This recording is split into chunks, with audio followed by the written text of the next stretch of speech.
గురూజీ 72 గంటల్లోనే ఫోన్ లోని అద్భుతమైన జ్యోతిష్య పరిష్కారం చూపిస్తారు. నమ్మండి, నమ్మకపోండి, ఇది నిజం. శ్మశాన కాళి రుద్ర చౌడీదేవి ఆరాధకులు నెంబర్ 1 వశీకరణ స్పెషలిస్ట్ గురూజీ. మనిషి పుట్టుక నుండి చనిపోయే వరకు వచ్చే అన్ని క్లిష్టమైన సమస్యలకు పరిష్కారం ఇక్కడ లభిస్తుంది. విద్య, ఉద్యోగం, వ్యవహారం, స్త్రీ ప్రేమ, పెళ్లి, సంతానం, స్త్రీ పురుష వశీకరణం, భూవశం, భార్యాభర్తల కలహాలు, కోర్టు సమస్యలు, విడాకుల సమస్యలు, చేతబడి, అప్పుల బాధ, ఇంకా మీకు ఎలాంటి సమస్యలు ఉన్నా 72 గంటల్లోనే శాశ్వత పరిష్కారం చేయబడును. శ్రీ గురుభ్యో నమః. శ్రీ మహాగణాధిపతయ నమః. శ్రీ మహాసరస్వత్యై నమః. హరి ఓం శ్రీమాత్రే నమః. మనకు ఈ విశ్వావసునామ సంవత్సరంలో ముఖ్యంగా శని మార్చి 29న మీనరాశిలో సంచారం జరిగింది. ఈ 29వ తారీఖు సంచారం జరిగిన తర్వాత మళ్ళీ వక్రగమనంతో రేపు జూలై 13వ తారీఖు నుంచి మాకు వక్రగమనంలో శని సంచారం చేస్తున్నారు. ఇలా వక్రగమనం సంచారం జరుగుతున్న సమయానికి ముందరే, అంటే ఇంకొక నెల ఉండంగానే మనకు అనేక వైపరీత్యాలు జరిగాయి. దానిలో అంతర్భాగంగా విమానయాన ప్రమాదము, అట్లానే విపరీతమైనటువంటి జన నష్టము, ప్రాణ నష్టము, యుద్ధ భీతులు జరుగుతున్నాయి. అంటే ఎప్పుడైనా శని వక్రగమనం జరిగినా లేదా శని ఇంకో రాశించి మారుతున్నప్పుడు సమయంలో కనీసంగా ఆయన ఇంపాక్ట్ అనేది ఒక 6 నెలలు 3 నెలలు ముందు నుంచే ప్రారంభమవుతుంది. మినిమం 6 నెలలు కానీ 3 నెలల ముందు నుంచి ప్రారంభమవుతుంది. వ్యక్తిగత జాతకంలోనైనా కూడా తన యొక్క జన్మ జాతకంలో అయినా కనీసం ఒక 3 నెలల నుంచే ప్రారంభమవుతుంది. అట్లాగే మనకు ఈ రాబోయేటువంటి జూలై మాసంలో ఈ యొక్క 13వ తారీఖు ఏదైతే వక్రగమనం ప్రారంభమవుతుందో శని, ఈ వక్రగమనం వల్ల కొన్ని రాశుల వారికి శుభము, కొన్ని రాశులకు అశుభము, కొన్ని రాశుల మధ్యస్థ ఫలితాలు ఉన్నాయి. అలానే శని వక్రగమనం వల్ల ఇక్కడ ఏం జరుగుతుందయ్యా అంటే ముఖ్యంగా ఆల్రెడీ మనకు సింహంలో కుజకేతువులు సంచారం చేస్తున్నారు. ఈ కుజకేతుల సంచారం దృష్టి, కుజుడి యొక్క దృష్టి అష్టమ దృష్టి అయినటువంటి శని మీద పడుతుంది. అట్లాగే సప్తమ దృష్టి కూడా కుజుడికి ఉంది. ఇక్కడ మళ్ళీ కూడా మనం చూసుకోవాల్సినటువంటి ఆస్పెక్ట్ ఇంకోటి ఏముండే దృష్టి అంటే రాహుకేతులు ఇద్దరు కూడా మారారు మనకు మార్చిలో. అంటే రాహు కూడా కుంభరాశిలో సంచారం జరుగుతుంది. రాహు దగ్గరగా శని ప్రవేశిస్తున్నాడు మళ్ళీ వెనక్కి. అంటే వర్కమాగ్రహంలో శని యొక్క డిగ్రీలు ఎక్కడో దగ్గరున్న డిగ్రీలోకి వెళ్తున్నాడు. అంటే రాహుకి దగ్గరగా ఉన్న డిగ్రీలకు మళ్ళీ ప్రవేశిస్తున్నాడు. ఇలా ఎన్ని నెలలు ఉందంటే నవంబర్ 28వ తారీఖు వరకు ఉంది. అంటే దాదాపు మనకు ఒక 6 నెలల కాలం అనుకోండి. ఇలా 6 నెలల నుంచి 5 నెలల కాలంలో 5 నెలల కాలం ఉంటుంది. ఈ 5 నెలల కాలంలో మనకు వక్రగమనం వల్ల కొన్ని రాశులకి శుభఫలితాలు మళ్ళీ ప్రారంభమవుతున్నాయి పునః. అంటే అవేమేమి రాశులు, వాటి యొక్క ప్రభావాలు ఏంటి, మళ్ళీ యొక్క కుజుడి యొక్క దృష్టి శని మీద పడటం, లేదా శని యొక్క దృష్టి పరస్పర వీక్షణ, ఏదైతే శని కుజులు పరస్పర వీక్షణ ఉందో ఇక్కడ అది కూడా కొంత మంచి చెడు ఫలితాలకు సంకేతంగా. ముఖ్యంగా వాహన ప్రమాదాలు, యుద్ధ బేరీలు ఎక్కువగా ఉండే ప్రయత్నపూర్వకంగా జరిగే అవకాశాలు ఉన్నాయి. అట్లానే దక్షిణాది దేశాలకి అరిష్టంగా చెప్పబడింది. అట్లానే ఉత్తర ప్రాంతాల్లో ఉండే దేశాలకి ఇవి అరిష్ట యోగంగా చెప్పబడింది. కాబట్టి ఇటువంటి దేశాలు ఏవైతే ఉన్నాయో దక్షిణ ఉత్తర దేశాలకి ఇటువంటి వైపరీత్యాలు అనేకం జరిగి మళ్ళీ ప్రాణ నష్టము, జన నష్టము, అట్లనే ఆస్తి నష్టాలు ప్రత్యేకంగా జరిగే అవకాశాలు ఉన్నాయి. కాబట్టి చాలా జాగ్రత్తగా ఈ వక్రగమనం అనేటువంటి శని ఏదైతే ఉందో కొంతమందికి ఆరోగ్య నష్టము, కొందరు ధన నష్టము, కొందరు ప్రాణ సంకటము, కొంతమందికి మంచి శుభయోగాలు కూడా జరుగుతాయి. శుభయోగం ఏం జరుగుతుందయ్యా, చెడు అయితే చెప్పారు. శుభాలు ఏంటంటే నూతనమైనటువంటి కార్యక్రమాలు ఏవైతే ఉంటాయో,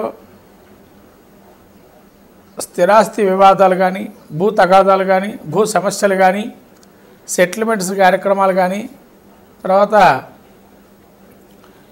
వీటికి సంబంధించి ఏవైతే ఉంటాయో అవన్నీ సఫలీకృతమయ్యే అవకాశాలు ఉన్నాయి. అంటే భూ సమస్యలు పరిష్కారం అవుతాయి. అలానే మీ అంతర్గతంగా కావచ్చు, బహిర్గతంగా ఉండే శత్రుమూర్తులు ఎవరైతే శత్రువులుగా భావన చేసేవాళ్ళు ఓటమిని అంగీకరించి పాదాక్రాంతం కావటం అటువంటి జరిగే అవకాశాలు వ్యక్తిగతంలో కావచ్చు, దేశగోచారంలో కానీ కొంతవరకు ఈ యొక్క పరిస్థితులు ఏర్పడుతున్నాయి. అట్లానే విమాన ప్రమాదాలు మీకు ఏవైతే జరిగినాయో అది లోగడ వీడియో, మనం కొన్ని వీడియోలు ఏవైతే ఉన్నాయో నేను చేసిన ఉగాది సంబంధించినవి దానిలో చెప్పబడింది కూడా. చిరకాల ప్రత్యర్థితో మనం పోట్లాటలు ఏవైతే ఉన్నాయో అవి జరుగుతాయని చెప్పి, అట్లనే విమానయాన సంబంధమైన ప్రమాదాలు ఎక్కువగా జరుగుతాయని ఇది మార్చి నెలలోనే, మార్చికి పూర్వం మార్చి నెలలో మనం చెప్పబడింది. శని రాహువులు ఒకటే రాశిలో సంచారం చేస్తున్నప్పుడు ఇలా వైమానిక ప్రమాదాలు ఇవన్నీ జరుగుతాయని చెప్పి, ఇది జరగటానికి ఉన్న కారణం ఏంటంటే రాహు శని వాయు ప్రమాదాలు ఎక్కువ జరిగే అవకాశాలు ఉంటాయని మాకు గురువులు విద్యాబోధన చేసేటువంటి వారు ఆ సమయంలో మాకు చెప్పబడింది. కాబట్టి ఇవాళ అది జ్ఞప్తికి వచ్చి ఆ యొక్క పరిజ్ఞానం మేరకు శని రాహువుల యొక్క వైమానిక వాయు ప్రమాదాలు ఉంటాయని చెప్పి చెప్పబడింది. అలానే వాయు కాలుష్యం వల్ల కొందరికి అనారోగ్య సూచనలు కూడా వచ్చాయి. ఇవి రెండు కూడా శని రాహుల యొక్క కలయిక ఎప్పుడైతే మార్చి నెలలో జరిగిందో వాటి యొక్క ఉన్నతి ఈ విధంగా జరిగింది. ఇప్పుడు మనము ద్వాదశ రాశుల యొక్క వక్రగమనంలో ఏ విధంగా ఉంటాయో చెప్పబోతున్నాను. శ్రద్ధగా ఆ ద్వాదశ రాశి యొక్క ఫలితాలని ప్రతి ఒక్క రాశి వారు ఏ విధంగా పరిష్కారం చేసుకోవాలో మార్గాలు చెప్తాను. ద్వాదశ రాశి వారి యొక్క ఫలితాలు చెప్పబోతున్నాను, శ్రద్ధగా వినండి. శ్రీ గురుభ్యో నమః. శ్రీ మహాగణాధిపతయ నమః. శ్రీ మహాసరస్వత్యై నమః. మకర రాశి వారికి ఏ విధంగా ఉండబోతుంది శని వక్రగమనం వల్ల అనంటే, ఈ వక్రగమనం శని మకర రాశి వారికి ద్వితీయ స్థానం ముందు సంచారం చేస్తున్నాడు. ఇది ఎక్కడ ఈ విధంగా, అట్లనే ద్వితీయంలో రాహు కూడా ఉన్నారు వీరికి. అట్లానే అక్కడ సదా క్లేశం వృధా వైర్యం సతతం కార్యనాశనం సంచారం స్వజనే ద్వేషం పాపచింతం ధనేశను. ధనము కోసము చింతనా భావనగా ఉండటము, ఏదో లోన్ పెట్టుకుంటారు లేదా అప్పు చేస్తారు, ఆ లోన్ తీర్చడం ఎట్లా, ఒక మానసికమైన డబ్బు ఎట్లా తీసుకురావాలి, ఎక్కడ పెట్టబెట్టాలి, ఎలా తీర్చాలి అంటే ఏదో ఒక సమయానికి ఏదో విధానంగా డబ్బు అందుతుంది, డబ్బు కట్టేస్తారు, కానీ మళ్ళీ ఆ డబ్బుని ఎలా తీర్చాలి అనేది కొంత ఇబ్బందికరంగా ఉంటుంది. తర్వాత కొన్ని కలహాలు అకారణంగా ఉంటాయి. అంటే వాళ్ళతో ఏ పని ఉండదు, వాళ్ళతో పోట్లాలు పెట్టుకుని ఆర్గ్యుమెంట్స్ చేయటం, తద్వారా ఆ కలహాలు ఏర్పడటం, ఎప్పుడూ ఏదో ఒక కోల్పోయిన వాళ్ళలాగా ఉండటము. ఇవాళే నా పరిస్థితిలా ఉంది, రేపే ఇలా, ఇక్కడ ఏమి ఉండదు. కాబట్టి విచారం, ఏదో జరిగిపోతుంది, నాకేదో జరిగిపోతుంది, నేను ఇవాళే ఇక వెళ్ళిపోతాను, ఇవాళే నాకు ఇక చివరి రోజు అన్నట్టుగా ఫీల్ అవుతారు. కానీ అక్కడ ఏది ఉండదు. ఆ విధంగా కొంత ఇబ్బంది పడే అవకాశం ఉంటుంది. అలానే మీకు మనస్సులో కొంత చింతన ఏంటంటే ఈ కార్యము చేయొద్దు అనుకుంటారు, కానీ చేసే పరిస్థితిలో ఉంటుంది.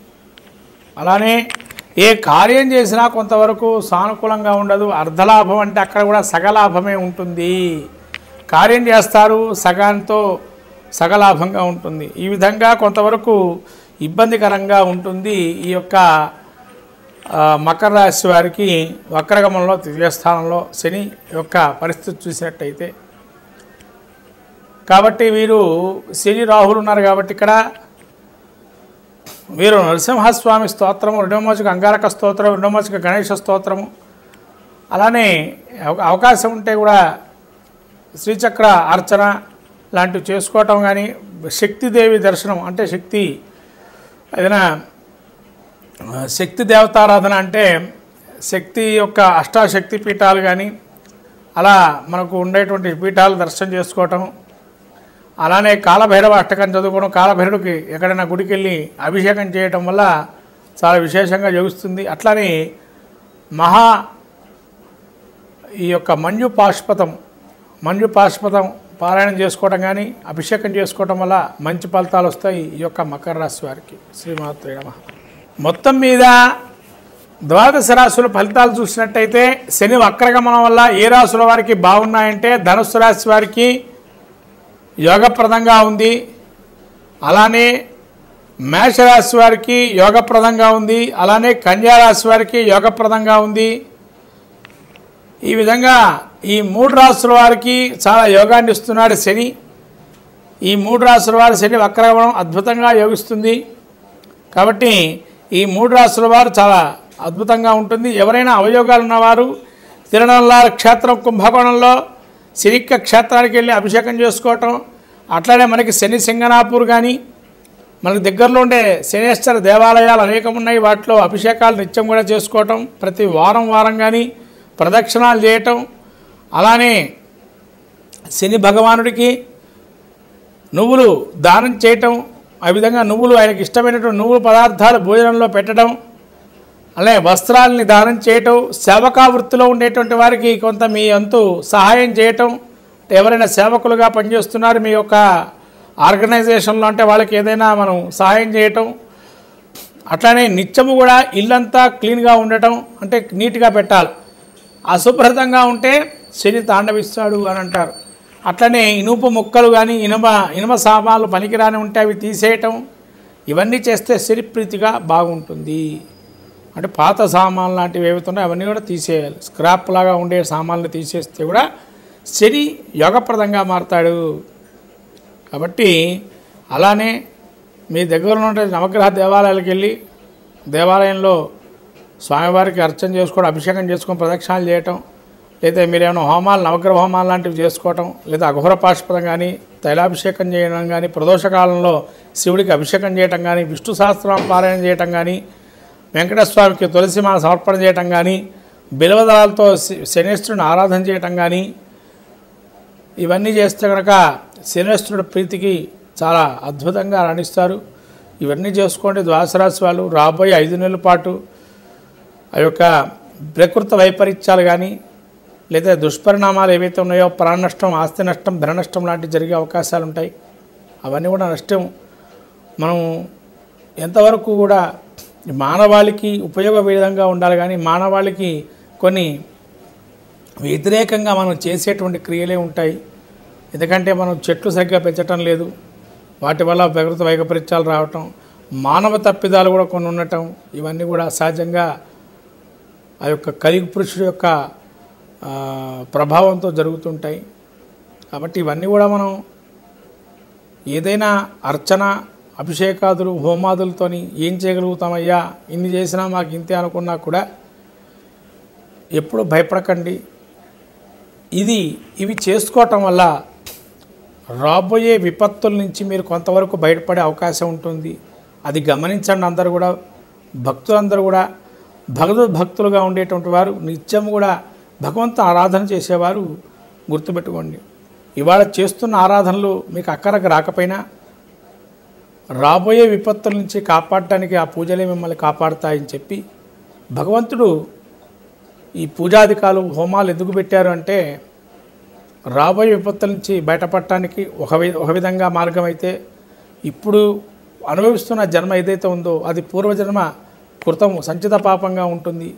దాన్ని నిలవరించడానికి, వచ్చే జన్మను ఉత్తమ గతులు పొందటానికి ఇక్కడి నుంచి పాపాన్ని నశింపజేసి ఇక్కడ పుణ్యం తీసుకొని మళ్ళీ నెక్స్ట్ జన్మలో పాపాన్ని కానీ పుణ్యాన్ని కానీ అదే విధానంగా తీసుకెళ్ళటం జరుగుతుంది. కాబట్టి ఇవన్నీ కూడా మనకు గత జన్మలో మనిషి 7 జన్మలు అనుభవిస్తాడంటారు జాతక చక్రంలో. ఆ 7 జన్మలు అనుభవించిన తర్వాత కానీ ఈ మానవ జన్మ నుంచి బయటపడరు. 7 జన్మలు మానవుడిగా పుట్టాల్సిందని మనకు జ్యోతిష్శాస్త్రం కూడా చెప్పబడుతుంది. అందుకనే మనుషుల పోయిన మనుషులు 7 ఉంటారంటారు. ఇక్కడ కాకపోయినా ఇంకో చోట్ల బతుకుతూ ఉంటారు. ఆ 7 ఏదైతే ఉంటుందో ఆ 7 యొక్క స్థితిని మనం చూసుకొని తద్వారా జన్మ, అనుజన్మ, పూర్వజన్మ అనేవి ఉంటాయి. ఇది అందరూ తెలుసుకోవాలి. ఎందుకంటే ఇవాళ మనం చెప్పే ఫలితాలు ఏవైతే ఉన్నాయో శని వక్రగమనం కావచ్చు, లేతే కుజకేతుల కలయిక కావచ్చు, శని రాహుల కలయిక కావచ్చు, ఇలా దుష్పరిణామాలు సూచించే గ్రహస్థితి ఏవైతే కలయికలు ఉన్నాయో అవన్నీ భయపడద్దు. మానవులందరూ కూడా నిగ్రహంగా ఉండాలి. జీవితంలో కష్టాలు సహజంగా ఉంటాయి, వాటిని జీవించి జయించడమే మానవాళికి జ్ఞానాన్ని ఇచ్చేదని గురువు ఉపదేశం చెప్తున్న సాక్షాత్ ఆ కృష్ణుడు చెప్పాడు అర్జునుడికి గీతాపదేశం. అట్లానే ఈ విధంగా మానవ జీవితంలో కష్టాలు సహజం, వాటిని జీవించి నిగ్రహించి నిలబడటమే జీవితంలో ఒక రహస్యం. ఇది గమనించి ఈ పరిహార మార్గాలను ఎంచుకొని తద్వారా అందరూ కూడా శుభంగా ఉండాలని కోరుకుంటూ శ్రీమాత్రే నమః.